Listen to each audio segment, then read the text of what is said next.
Okay, so are you ready? I'm ready. Alright, let's start.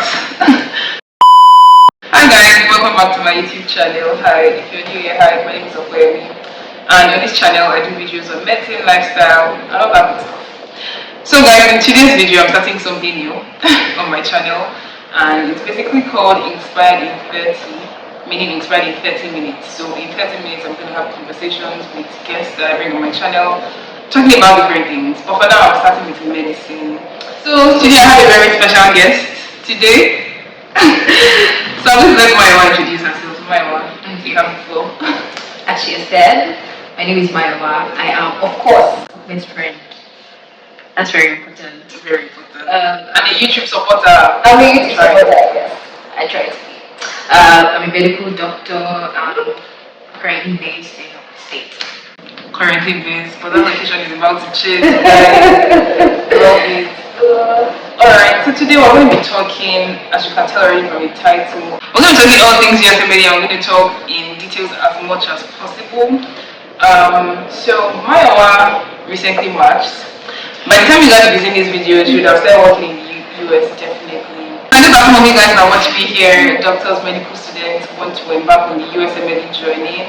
And I hope that this video will be very helpful for you in terms of giving you some insight into the journey. So, Maiwa, over to you in terms of so where do we even start this conversation from? Where do you want to start from? I follow your lead. Really? Because I think a good place to start is, in the first place, why did you choose to do medicine? Okay, why did I choose to do medicine? From primary school, I think that has been something that has just been pushed into my subconsciousness, honestly.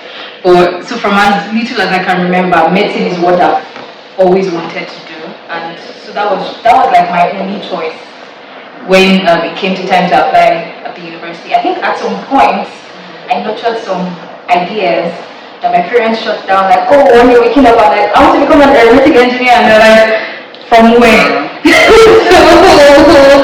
But like the constant thing from primary school as in medicine, so that's nice. I feel like many people be able to relate to that.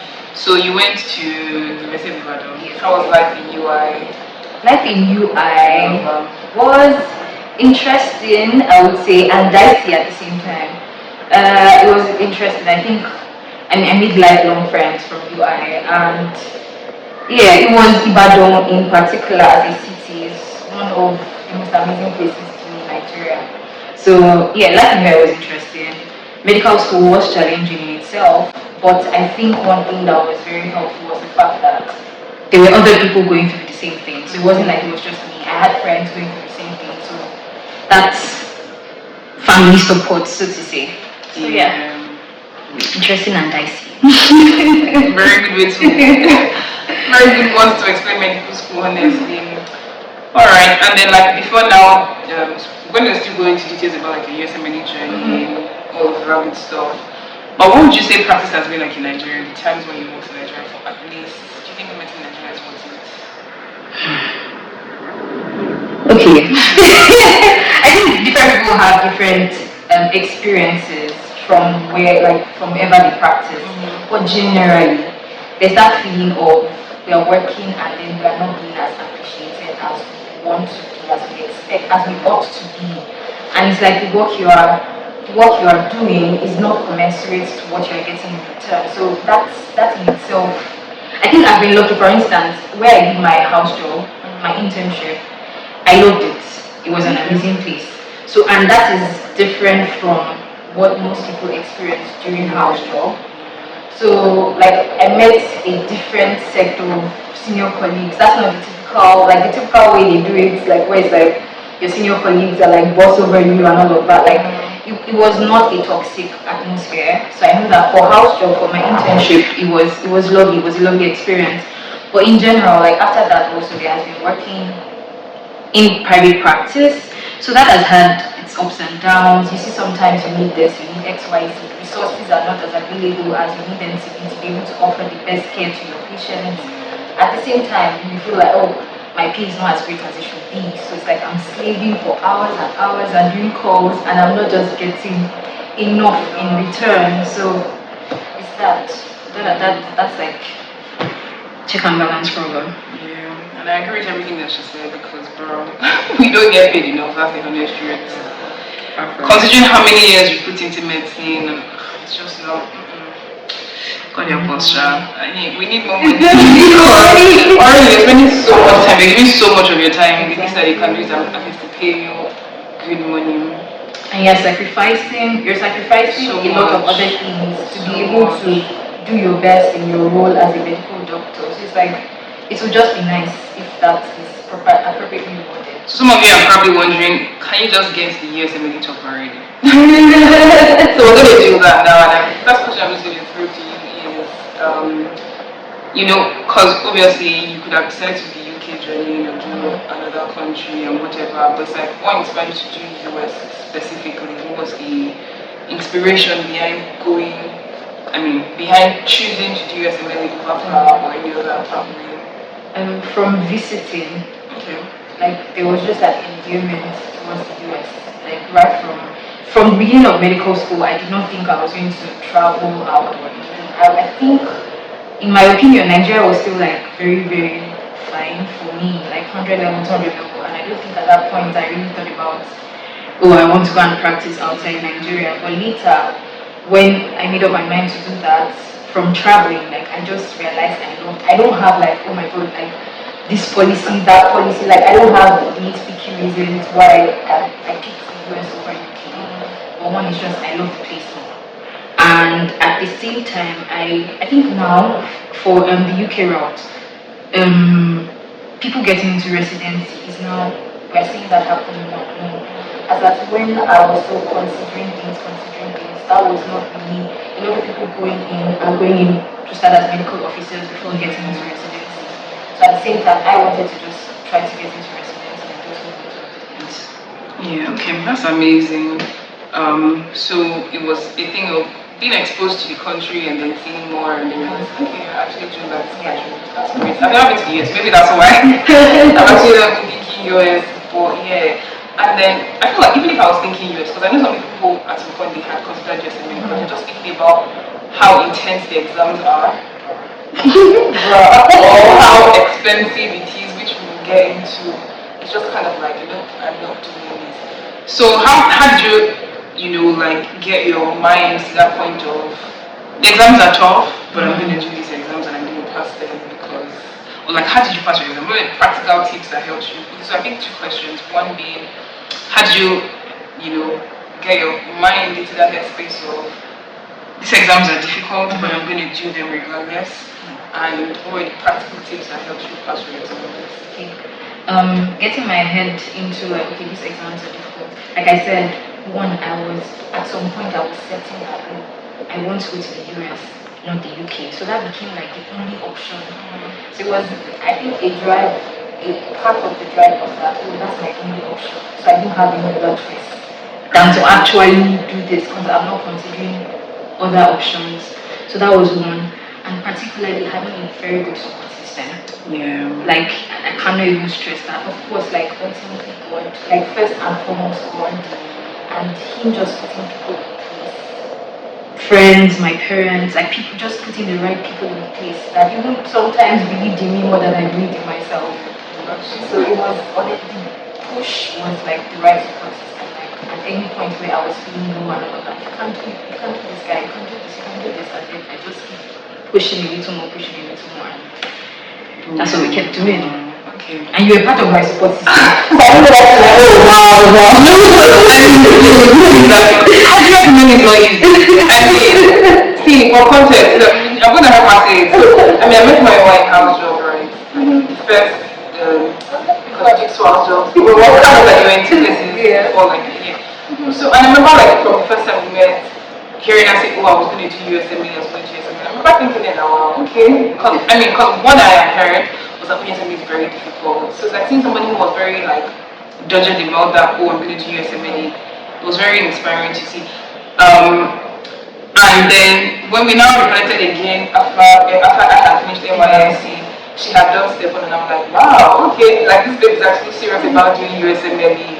So I think it's very inspiring. So just for people who don't know, can you just like run through like what the US process is like more exams, and how many exams, all of that, how it goes basically.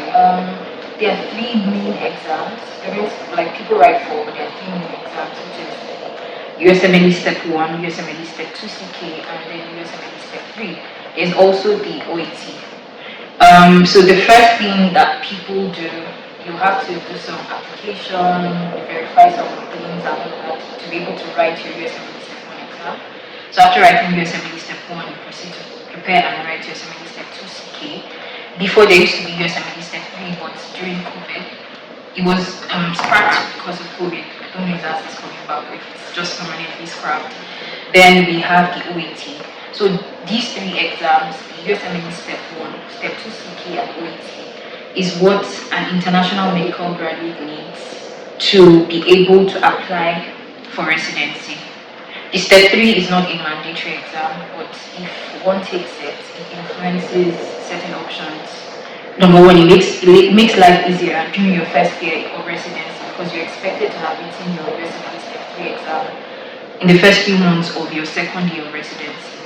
So once you write it, I think it takes that burden off. But the exams that are required to be able to apply, to be eligible to apply, is the USMLE Step 1, USMLE Step 2 CK, and then OAT.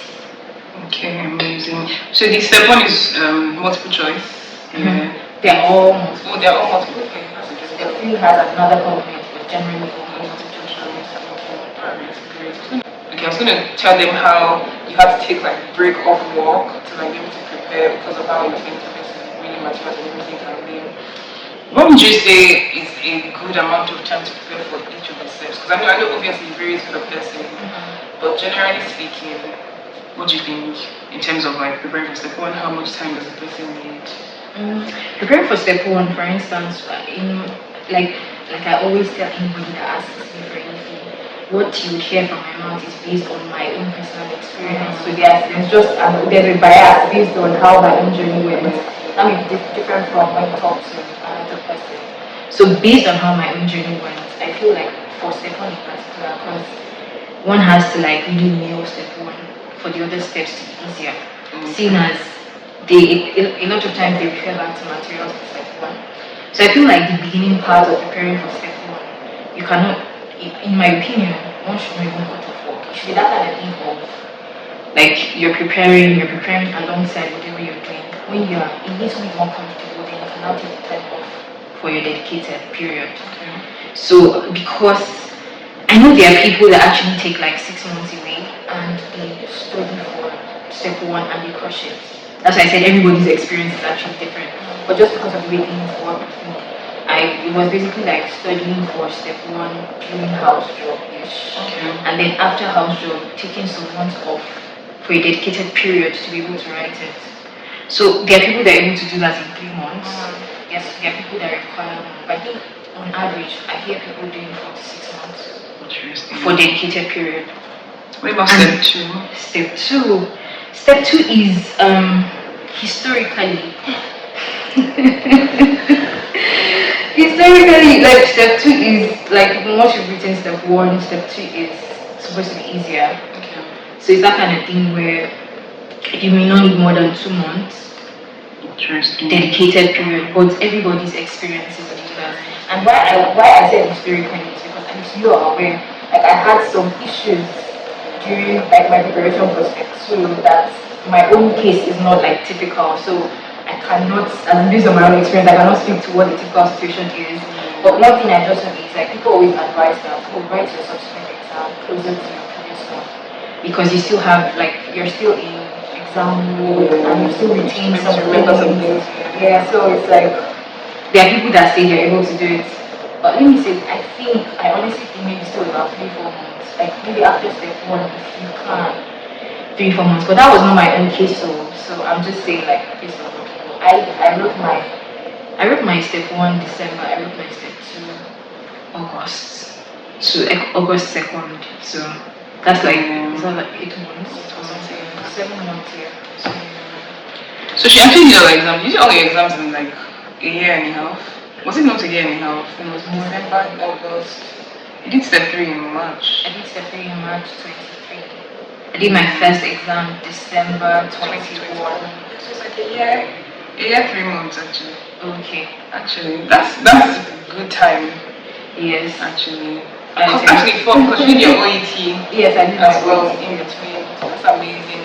So typically, step one is pathology or It's like basic medical sciences, or like it's clinical related questions. Like, I'm not asking you it was in medical school. An average Nigerian. So it's just like clinical relations things, but basically what's majorly tested is basic medical sciences. okay. About 50% to 55 are pathology questions. I see. And then how many questions are in step one? So let me start giving you one. There are 7 blocks. There are 7 to 8 blocks of 40. Either 7 or 8 blocks for 40 questions. I feel like those information you guys can find online. So that's fine actually, just remember. Okay, that's interesting though. So wow, okay. So the next question now is about finance, like how much does each step cost? Because I'm not necessarily how much does each step cost, or do we say on an average, somebody looking to do the USMLE journey, how much do you person have? Like just know that this is the amount of money that you should prepare for. One, I'll say trust God. Because money is not for It's not like one has to have everything at the beginning. That's so kind of no pressure at all. Averagely, I would say like 20,000. Dollars, because I'm thinking that. I think it may be more. Like it may be more depending on, for instance, like here it's very very expensive.